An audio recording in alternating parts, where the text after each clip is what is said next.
Hello everyone, welcome back to my channel. I'm Shalene and today we're looking at a mixed development in the East that is one of my top picks for first half 2026. Many buyers will be comparing this directly with Parktown and I'll tell you why Pinery might be a better buy. We're talking about Pinery Residences here, a mixed development that's located right next to Tampines West MRT. As we head into Q2 2026, there are a few more interesting new launches to pay attention to in the pipeline. There's Revel, there is also one all the way far west at Tengah Gardens. Now these are the few mass market launches that buyers really need to pay attention because they offer a more reasonable entry price and a stronger exit compared to the RCR and CCR launches this year. For today, let's focus just on Pinery, which is launching very soon in mid-March. So let's dive right into the project using my VEP framework, value, product and exit strategy to see whether it truly holds up as a strong buy.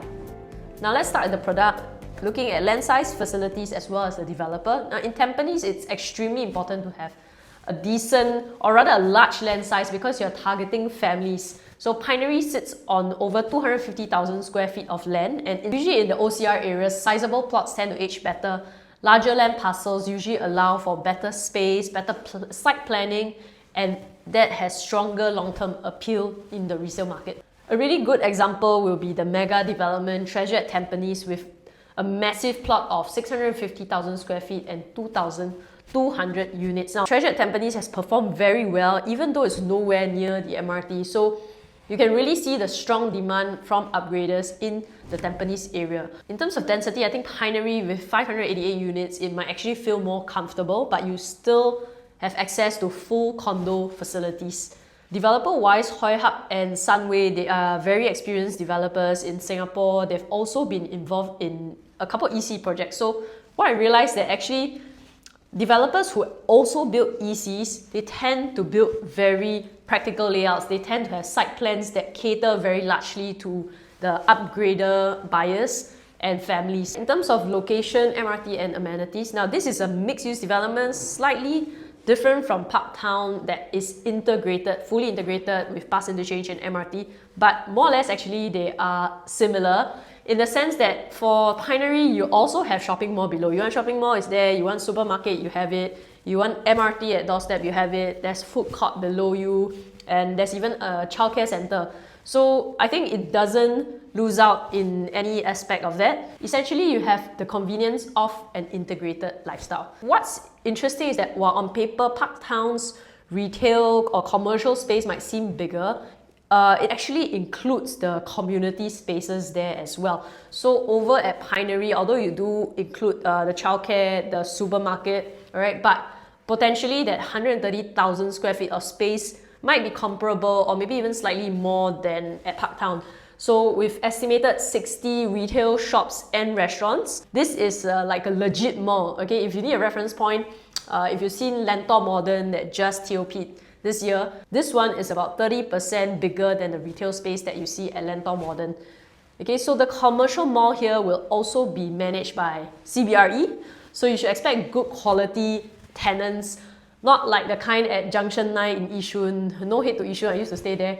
You know, that kind that has many maid agencies, random shops, some even filled with massage parlors. You know, that sort of mall that you don't want to live above. For parking lots, you have a total of 474 lots, so that's about 80%, right? That's quite standard for a development that is just right next to an MRT. For the commercial side, there's also a separate basement parking for people that are visiting the mall with 164 lots available. Pinery's location is very favorable even within Tampines itself because this is not fringe Tampines, this is mature Tampines.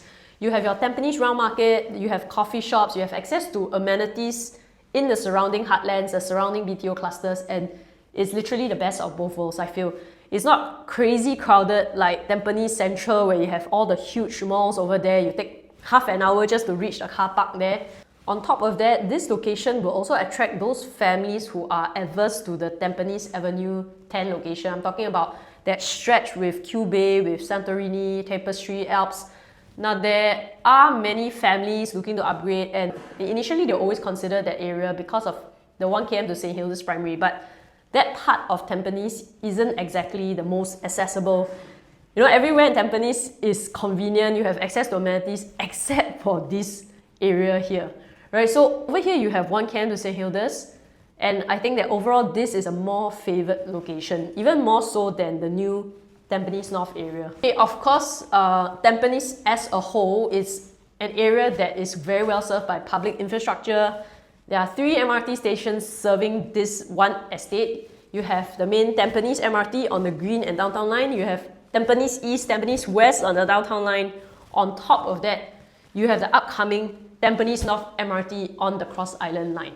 So previously I shared in one of my IG stories about how if you follow the flow of government in terms of infrastructure spending, infrastructure plans, I think that you won't go wrong in that direction, and Tampines is constantly part of this plan. Next, in terms of views, right, you can see, I mean, the orientation wise, everything north-south facing, you don't get west sun, but you want nice views, you don't have it. You are facing, let's be real, you're facing the HDB estates around you.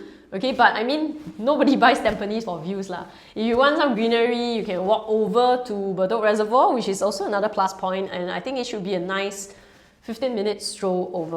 Next, I'll discuss the layouts together with the estimated pricing so you can have a clearer picture whether this is a good purchase for you. If you like what you see so far, do subscribe to my channel, Property Picks, as it will go a long way in helping with the algorithm, and it will also encourage me to create more content that will be useful for you in terms of investing in property in Singapore. Alternatively, you can also reach out to me on all my various social media platforms, or you can just WhatsApp me. My number is over here. First of all, let's look at the unit types available at Pinery. There are no 1-bedders here and no 2-bed 1-bath here, which is great, I feel, because these units actually, of the 1-bedder and 2-bed 1-bath units have been struggling to sell in the resale market. So I think starting from 2-bed 2-bath is a good move from the developer, right? You have 43% 2-bedders here, still quite a significant amount, right? With 6 stacks that are 2-bedroom plus study. So for your 3-bedroom type, that's about 35% of the units, and 20% goes to your 4-bedders, and last of all, just a small percentage, only 12 5-bedroom units. But I won't be going through all the layouts because some are just the same layouts with bigger foyer space. First unit here, you have your type B1 2-bed 2-bath with a galley kitchen, dumbbell layout, nothing special, right? Comfortable size bedrooms that can fit a queen size bed in the common room and a king size in the master, right? Not my favorite type of unit here. Like I mentioned before, a lot of the newer layouts, developers actually manage to plan for a kitchen that's tucked to one side, which I feel makes the whole layout a lot neater, where you don't enter and the first thing you see is your kitchen, your stove. This second type of 2-bed 2-bath unit, I wouldn't say it's the best. Like when you enter, you have the bathroom right at the entrance there. It's an open concept kitchen with no proper or dedicated dining space, which I feel this style layouts aren't too popular in the resale market. Right, let's move on to B3. This is your conventional layout with galley kitchen and 667 square feet. Again, I would say it's a comfortable living dining space. You can see that your dining table, you can quite comfortably fit even a 6-seater if you orientate it another direction. Common room can fit queen size bed, and the master can fit a king, and you can even include side tables. Next, and this is the show unit. So if anything, if you have the budget, I'll say minimally go for a 2-bedroom plus study. This one at 700 square feet is a layout that I like, and this is also the show flat unit which I just went to see yesterday. So as you enter, you have a kitchen that's tucked to one side, and it is enclosable if you want to enclose it. Right, some storage space as well on the left, together with where your washer dryer will be. You can see very comfortable dining space for a 2-bedder here. Now, this dumbbell layout, you have the study which is just right beside your common room. So I think some people do use it as a study, you can put a desk over there, but also a lot of people do need storage space. So you do have the option of partitioning out a storage space over there beside the common room. Room size comfortable, queen in the common and king in the master. Next, we move on to the 3-bedder type units, and here's where I think the developers at Pinery did very well to make it very competitive, especially when compare it to Parktown. So the sizes here on paper might seem a little bit smaller, maybe 10-15% smaller, but essentially the space doesn't feel that much smaller than Parktown, but quantum-wise, you'll see later on that it will make a large difference in how much you pay eventually. Now this 3-bedroom compact is at 807 square feet. You have a semi-dumbbell layout, I would say. One common room is on one side of the living room and the other 2 rooms are on the other side. Pretty nice, neat layout, I would say. As you enter, you can see the kitchen is tucked to the side. It is fully enclosable. And of course, the kitchen is bigger than what you have in terms of countertop space compared to your 2-bedder. Again, a dedicated dining area, and the living room here, I say, is a very comfortable wall-to-wall distance. Do take note though that this unit, because of this semi-dumbbell layout that I mentioned, there are no windows in the kitchen and the bathrooms. So if having windows in your bathroom and kitchen is something you're particular about, then I'll say skip this unit and you might have to go for the bigger 3-bedroom type. Next, slightly bigger at 861 square feet, you have the 3-bedder with your conventional layout. Take note that even for the earlier, smaller compact unit, right, they do have a store provision. So I mentioned these developers, they have very thoughtful design, right? For 3-bedders where families are staying, although the 3 compact, there is no bomb shelter or proper storeroom, but they still allocate a decent space for you to use as a store. Kitchen fully enclosable here, and you do have a window for this unit type in the kitchen, as well as both the common rooms and the master. Right, again, nothing special. Your bedrooms all the same size. Queen, and master can fit a king size bed. Next, moving to the 3 premium units, you have the first one here at 990 square feet. Nice full-size enclosed kitchen over here. And of course, within the kitchen, you have your WC as well as home storage, which for some families, you might require it for as a helper's room as well as a helper's bath. Right, your living dining area, again, pretty spacious here. Bedrooms can fit queen size bed and the master can fit a king size bed. There are windows here wherever they're supposed to be. Okay, moving to the larger one at 1012 square feet. In terms of the kitchen, living, dining, more or less the same as the earlier layout, but there's that wasted foyer space. Slight difference here in terms of the orientation of the master, but they are similar in size. And I say there isn't much of a difference between these two. Let's look at the 3 plus study units, and I think this will be very close comparison with Parktown as well. In terms of the kitchen, the living, dining area, everything is the same compared to the earlier layout that we saw. The only difference is that there's a study that is between the master and the common room. The study is flexible, so you can easily knock down the walls, turn it. I think most common people like to turn it into a walk-in wardrobe, more space in the master. Otherwise, it's a flexible space that families can play around with and see how it caters to their needs.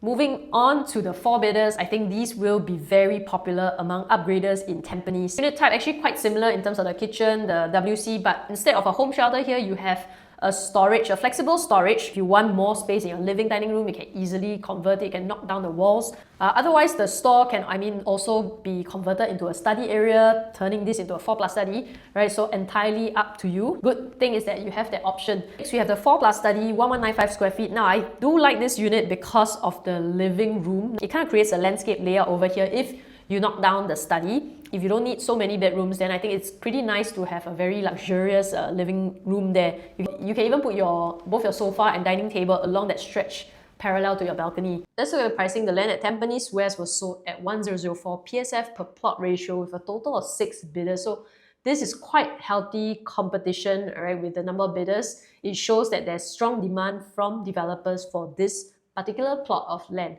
So after you factor in developer costs as well as harmonization, we could be looking at estimated starting price of 2,200 PSF if developers are nice, and that could go all the way up to 2,600 PSF. I'm sure they would want to price it well so that it'll sell as well as Parktown, of course. Estimated pricing they were looking at is very close to what Parktown launched at an average of 2,360 PSF 1 year ago.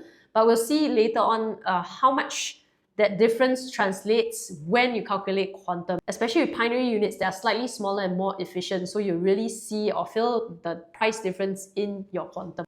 For the 2-bedders, you can expect prices to start at around 1.38 mil to 1.7 mil. At Parktown, the 2-bedders started at 1.324 mil, but not forgetting that is for your 2-bed, 1-bath. Right, and the average price there was around 1.6 mil for 2-bedders. So if you're able to get a 2-bed, 2-bath below 1.5 mil, I'll say it's a pretty decent entry price. For the 2 plus study units at Pinery, they'll likely range from 1.6 mil all the way to 1.8 mil, which is still lower than the highest transacted at Parktown at 1.991 mil. So again, this sets a good price ceiling for you when deciding whether or not you should enter Pinery. Let's compare the 3-bedroom types as well between Pinery and Parktown. I think it's pretty amazing that Pinery developers managed to come up with that 807 square feet 3 compact. With the cheapest 3 compact starting at 2.06 mil at Parktown going all the way to 2.26 mil. Here at Pinery, there's a possibility that we'll see the 3 compact starting at below 2 mil. If you have a good ballot number and can get something at 2.1 mil and below, that would be a good entry price. It gives you a pretty safe buffer to enter. 3-bedroom premium pricing at Parktown, the cheapest was 2.35 mil all the way to 2.75 mil. For Pinery, 3 premium unit gives you a possible entry at 2.2 mil to 2.65 mil. Again, even the most expensive unit here might still give you a good entry price when comparing with Parktown. So anything I would say for a 3 premium below 2.5 mil, you're good to go. Honestly, at 2.5 mil today, it's quite hard to find a good size 3 premium in a good development anywhere actually in Singapore. Lastly, a 3 plus study, you're looking at almost 200 plus K difference in starting price, with Parktown going at 2.565 mil all the way to 2.9 mil.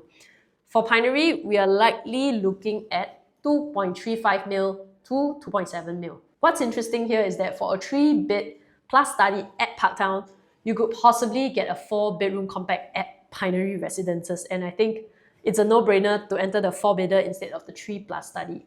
As we have seen from recent launches where premium is usually placed on the larger units, so for the 1141 square feet unit, we'll be expecting 2.7 mil to 3 mil. Now at Parktown, the cheapest 4-bedder was 2.865 mil. Of course, the sizes at Parktown are much bigger than Pinery for the 4-bedders, but essentially it's still a functional 4-bedder. And buyers in the OCR like Tampines areas, they'll be more careful about the quantum, they'll be very careful about their entry price. Okay, so the larger 4-bedders at Parktown, right, they actually run up to 3.5 plus mil for the most expensive one. And here's where I feel it gets a bit uncomfortable, a little bit scary to enter at such prices in OCR Tampines. But I mean, ultimately, time will tell. Let's see where prices in Tampines head in the next 4 to 5 years. If you want more clarity on what's a safe entry price and what's your walk-away price, feel free to reach out to me. I'll be happy to run through the numbers with you. The last thing you want to do is to overpay for a unit in Tampines. Last of all, we look at exit strategy. Now, how do you exit in Tampines? I think this is something that you actually don't have to worry about because Tampines has one of the strongest organic demand from HDB upgraders in Singapore. The DBSS flats here have already breached the $1 million mark. The 5-room BTO clusters are pushing over 900,000, gradually moving towards 1 million. So when public housing prices rise, upgrader affordability rises as well because all these BTO upgraders, they sit on very healthy cash as well as CPF proceeds, and that creates very strong demand for private housing within this estate. Bonus factor here is of course the 1 km to St. Hilda's Primary. In Tampines, the buyers here are not always extremely focused on top primary schools, they're not too obsessed about that, but St. Hilda's is slightly different. Subscription for this school shows that there's very strong demand. And from the patterns of buyers, I can see a lot that are looking at Q Bay area. A lot of them want to move their families there because of this 1 km. So as an MOE teacher, I'll say that all schools are good schools, but some are more oversubscribed than others. In terms of competition with your resale in Tampines, right? When you sell in like 4 or 5 years time, Revell EC hasn't even reached MOP. So that means you're unlikely to face immediate direct competition from a project that is of similar age as Pinery. And Tampines also does not have an oversupply of condos around this age. What more, one that is just right next to the MRT station. The mixed-use component also differentiates Pinery from the rest of the condos in Tampines. There aren't any condos in Tampines that sit on top of a mall and it's directly connected to an MRT station other than Parktown. And in Singapore, I think the data has proven that Singaporeans are willing to pay for convenience. So my exit verdict is simple. You have a strong upgrader base, MRT doorstep, bonus 1 km to St. Hilda's. The exit looks very promising, assuming you enter at a good price. Now, if you go and pay higher than Parktown, then that's on you lah. If you are thinking, but EC feels so much cheaper, like it's like a subsidized option, I will encourage you to reach out to me so you can run the numbers properly. While ECs have historically shown strong capital appreciation and it might feel structurally safe, the cash outlay and 5-year MOP may actually hinder buyers more than they realize. So it's not just about PSF, it's not just about buying the cheapest, it's also about liquidity, timing, as well as flexibility in terms of your investment horizon. To sum up, the Pinery, the product itself, overall it's not a flashy condo, it's nothing spectacular, but it is a very sensible investment. And in Singapore property, I think sensible often wins in the long term. So if you like a side-by-side comparison with Parktown or Revel EC, just DM me and we'll get in touch.